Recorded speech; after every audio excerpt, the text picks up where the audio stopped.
Joining me right now is Senator Lindsey Graham. Senator, congratulations on your fourth term. Thank you. Good morning to you. Thank you. Thank you. I want to talk to you about the balance of the Senate in a moment. But first, let me get your reaction to the media declaring Joe Biden the 46th president, and tell us about the evidence that you have of dead people voting in this past election. Well, number one, this is a contested election. The media doesn't decide who becomes president. If they did, you would never have a Republican president forever. So we're discounting them. So what happened? The Trump team has canvassed all early voters and absentee mail-in ballots in Pennsylvania, and they found over 100 people they think were dead, but 15 people that we verified to have been dead who voted. But here's the one that gets me. 6 people registered after they died and voted.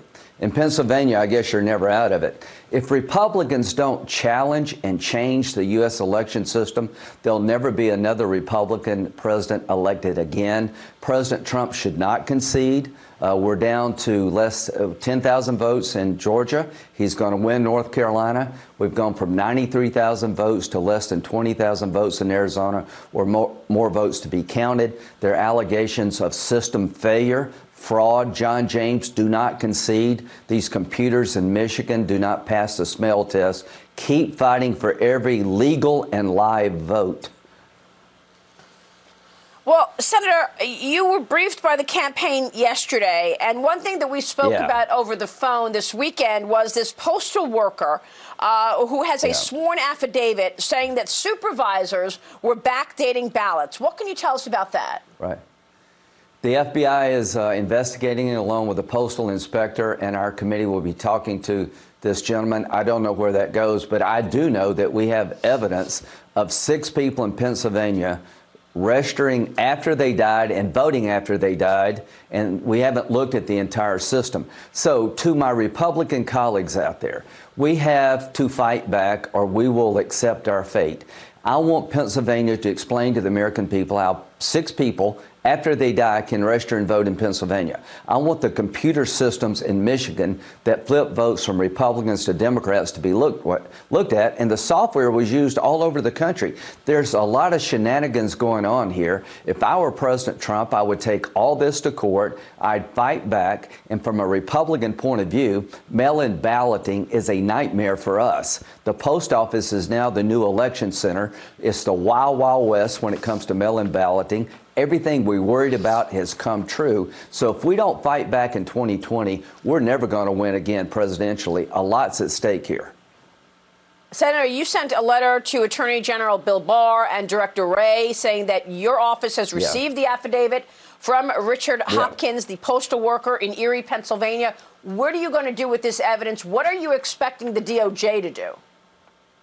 Well, they already talked to him. I know that, and we'll try to interview the gentleman. That's an allegation. We'll see if it withstands scrutiny. I know we got evidence of dead people voting in Pennsylvania. I know we have evidence of computers flipping Republican votes to Democratic votes.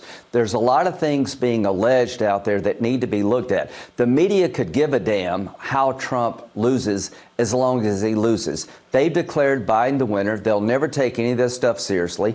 They've just shut out all crossfire hurricane oversight. The bottom line is we can't let the media run America. We have to fight back. We have to go to court. We have to hold the people's feet to the fire in these states. And statistically, Biden got more votes than Obama in a few areas of the country, and only in a few areas. How could that be? Why did he get more votes than Obama in areas that mattered, that decided the election, and not other parts of the country? There's so much to be looked at, and I'm hell-bent on looking at it. Do not accept the media's declaration of Biden.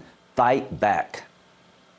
Well, you know, you make a good point, because you could look at that, the fact that he got more votes than President Obama. You could also look at the fact that you did so well. Your opponent raised $57 million in the third quarter alone, shattering Senate records.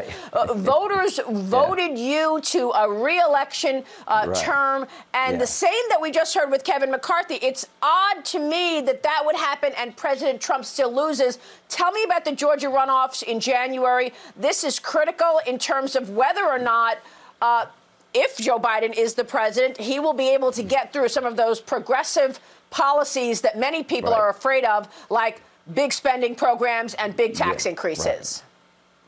Well, the most valuable player for the congressional races in 2020 is Donald Trump. The campaign that President Trump ran, all these rallies, getting Barrett on the court, energized Republicans and House members. We picked up seats in the House. How can you pick up seats in the House and hold the Senate and Trump lose? So I can tell you right now, President Trump helped me in South Carolina. He helped Tillis. He helped us all. So the bottom line is House Republicans have increased their majority. They can slow down the radical agenda coming out of the House, but Senate Republicans can kill it and stop it. If we pick up these 2 Republican seats in Georgia, we have the ability to stop the most radical agenda in the history of the United States. Kevin McCarthy can slow it down. Mitch McConnell and Lindsey Graham and others can stop it only if we win Georgia. We have to win these 2 seats in Georgia. I'm confident that we will. To the people of Georgia, the future of America is in your hands. Do you want a socialized America? If you don't, speak up and support our Republican candidates. Checks and balances are needed now more than ever. We only have a couple of seconds here. So are you committing right here, right now, that you will stop any progressive plans that come to you? You will vote no to $4.3 trillion in tax increases. You will vote no to the Green New Deal. Is that what you're committing to right here? You can take it to the bank. I ran on it. I won overwhelmingly, being a impediment, a block to the most radical domestic agenda in the history of the country. We will kill it dead in the Senate if you give us the majority. We will work with Biden if he wins, but Trump has not lost. Do not concede, Mr. President. Fight hard. Okay, Senator, great to see you this morning. Thank you so much. We're going to